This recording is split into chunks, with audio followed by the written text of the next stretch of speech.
Good day. The following video depicts Expert Field Medical Badge Warrior Task Number 2 M17 Pistol. This task was taught in conjunction with Expert Infantryman Badge and Expert Soldier Badge testing. The video consists of the task grader talking through and demonstrating the performance steps. Please note that uniforms depicted during standardization training differ from those required during testing by the EFMB Test Control Office. The video was recorded in April 2023, utilizing the June 2022 testing standards. Specialist Browning, I'm going to be showing you the M17 today. The M17.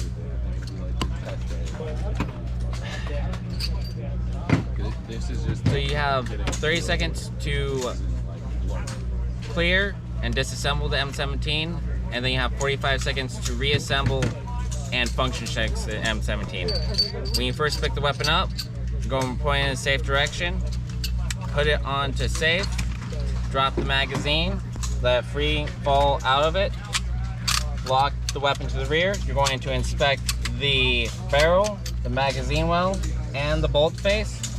Then you're going to release the slide forward by pulling back onto the straighted edges. That will finish the clear.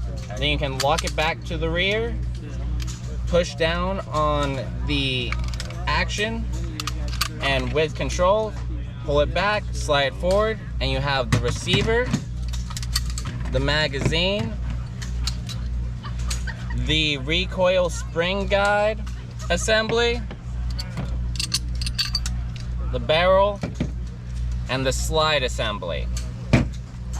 Now that it is completely disassembled, your time will end and you will begin the next 45 seconds to reassemble and function check it. So first thing you're going to do is you're going to take the slide assembly. I like to point it downward away from me so I can let gravity slide the barrel in and I can pull it up.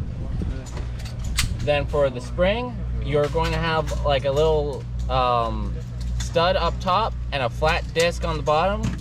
Holding it like so, you're going to want the flat disc towards you as you slide spring into the upper slot, pushing it in and seating it properly. From there, you're going to line up the grooves or the dovetails on the receiver with the grooves on the back of the slide. Bring it all the way back and locking it to the rear. It is very important you lock it to the rear. Then you're going to push this, returning it to its original position, and pulling back on the straight edges, slide it forward. From there, it is now fully assembled and you can go into your functions check. To start that, you insert a magazine into the magazine well. You tug down on the magazine. You pull back on the straighted edges and it will lock itself to the rear. From there, you're going to let free fall from the magazine well. And then you're going to pull back and let it slide forward again. Then you can test your safety mechanism by pushing upward on the safety, attempting to fire. It should not fire. Then you're going to place it on fire. Squeeze and hold the trigger. Rack the weapon back. Let go. There should be a soft metallic click. Fire it once more and place it on the table. And that will finish the functions task.